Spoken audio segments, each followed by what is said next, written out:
আসসালামু আলাইকুম। কেমন আছেন সবাই? নিশ্চয়ই অনেক ভালো আছেন। আমি আলহামদুলিল্লাহ ভালো আছি। এখানে নয়নতারা, হাইব্রিড নয়নতারার বীজগুলো সংরক্ষণ করে রেখেছি।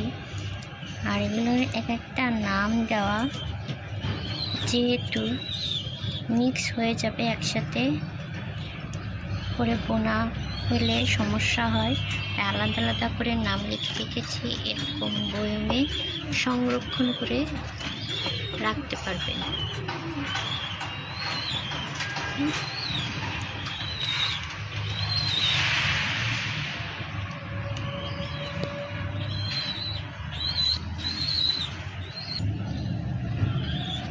বীজ দেখতে দেশি নয়নতারার মতোই, খোসা থেকে খোলার পরে এটা এরকম আকার ধারণ, ছোট ছোট বিন্দু এরকম।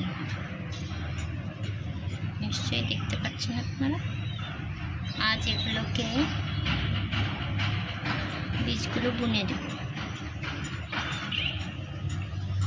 বোনার জন্য নিয়েছি, হাতের কাছে আপনি যে ধরনেরই পট পাবেন সেগুলি নিলে হবে, কোনো সমস্যা নেই। এরকম ছিদ্র করে নিতে হবে। যেহেতু আমি অনেকগুলো বসাবো, তাই আমার পটের সংকট সব টাইপের পট নিয়েছি।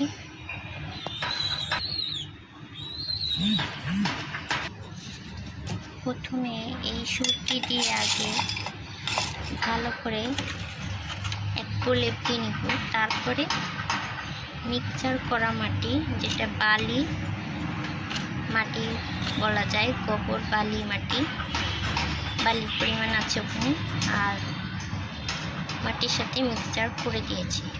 তো আমার মাটিটা আগের থেকে রেডি ছিল।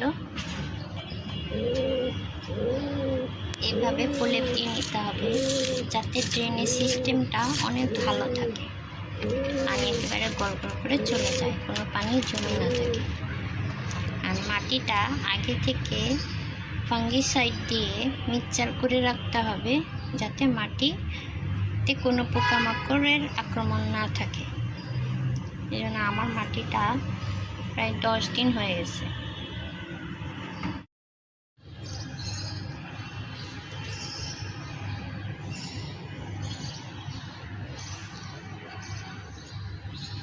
মাটি দেওয়ার পরে ভালো করে একটু পানি দিয়ে ভিজিয়ে নিয়েছি। কিছুক্ষণ বসানোর পরে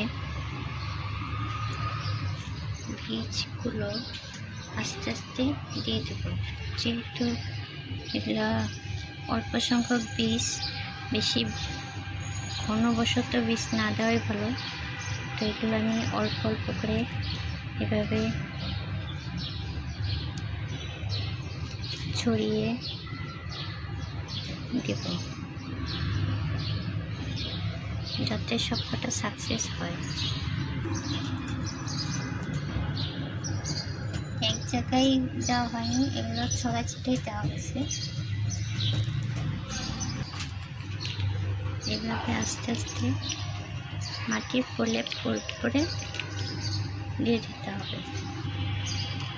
বেশি ভারী মাটি না, হালকা পাতলা, যাতে বীজগুলো উঠতে পারে সহজে।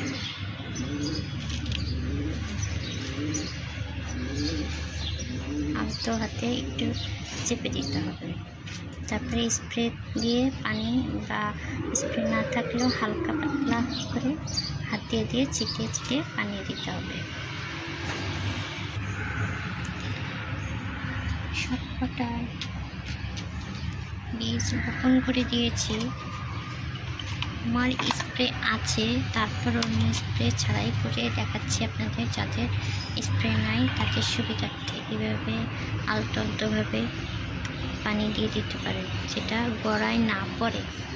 কারণ বীজ বেশি তলে চলে যেতে পারে, আবার যেটা আগের থেকে মাটিটা ভিজিয়ে নিয়েছি, তো বেশি তলে না যাওয়ার সম্ভাবনাই বেশি। আর এইভাবে পানি দিয়ে দেবেন, তাহলে দেখবেন যে ভালো হয়। এখন তার বেশি পানির দরকার নেই, অল্প পানি দিলেই যথেষ্ট। মাটিটা যখন বসে যাবে তখন আপনি পানি ভালো, তবে নিয়মিত ফাঙ্গিসাইডের পানিটা দিবেন, তাহলে সব কটা বীজ সাকসেস হওয়ার সম্ভাবনা। দেখুন সব কালারগুলোই বসাইছি, জ্যামবেরি, সাদা, অরেঞ্জ, ম্যাজেন্ডা, ব্ল্যাকবেরি, মেরুন, তারপরে ম্যারেন্ডা, সব কটাই বসানো হয়েছে। এছাড়াও অনেকগুলো বীজ আছে, সেগুলো আমি বসাবো। এক ভিডিওতে তো সব দেখানো সম্ভব না, তবে কেমন লাগলো ভিডিও অবশ্যই।